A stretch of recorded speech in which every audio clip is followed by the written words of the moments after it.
RichardReviews.com. And unfortunately, Richard himself could not be with us on this day here in 2014.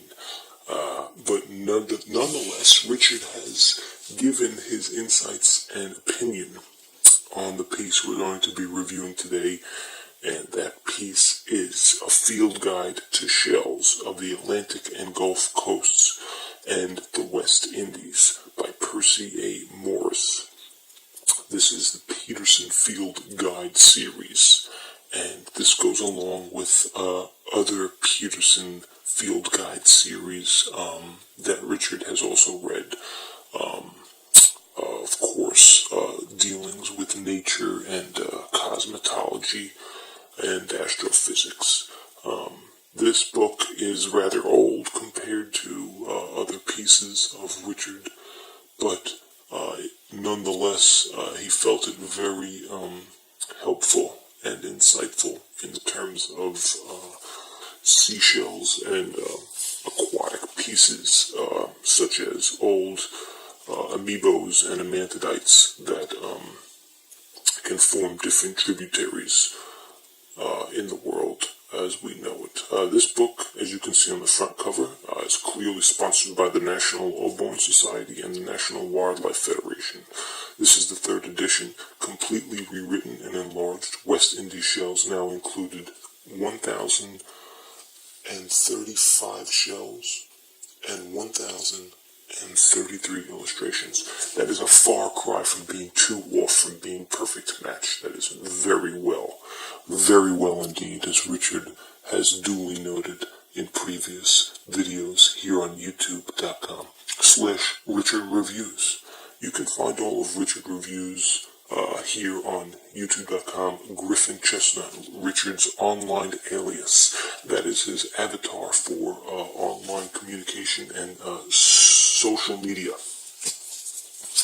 Now, let's take a look at this book.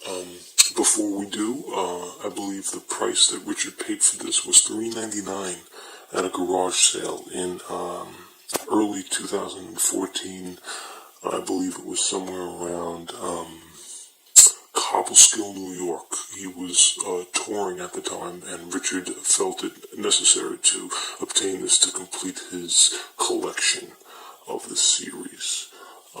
Now, let's take a look inside and see how nice and the condition of this piece is. As you can see, it's a fairly small piece, but creasing along the edge, and it is old, as you can see. Wear and tear and wear, okay? Very side to side. North to south, you can see some very small stainage, but it's nonetheless hard to accompany by. Finding a book of this caliber from this, age is very hard to find without it being damaged too much. Richard takes very good care of his pieces, and this will be maintained and stored in a secure facility in Richard's residence. As you can see the other side too, a few nips and scratches, but overall the north to south is pretty clean. Okay, nipple to nipple, not bad. On the back, this must be an old sticker from the previous user had. It has a listing price of $14.97, a lot higher than what Richard paid, but still an interesting bet. As it promised, of course, it has a lot of pictures of seashells, which Richard is fascinated by, and the corresponding number in which it designates them with the definition, the description, and the promo code. This is a previous note from Richard himself. He left it in here, designating some notes, carbon copy, possibly for false memories, or introducing himself to the stylus of this book. As you can see in here, Chris Johnson, looks like that was the previous owner at the garage sale, but I will put this back in here for Richard for next time if he decides to delve back into this. Okay, that is Richard Reviews. Today's book was A Field Guide to Shells of the Atlantic and Gulf Coasts and the West Indies.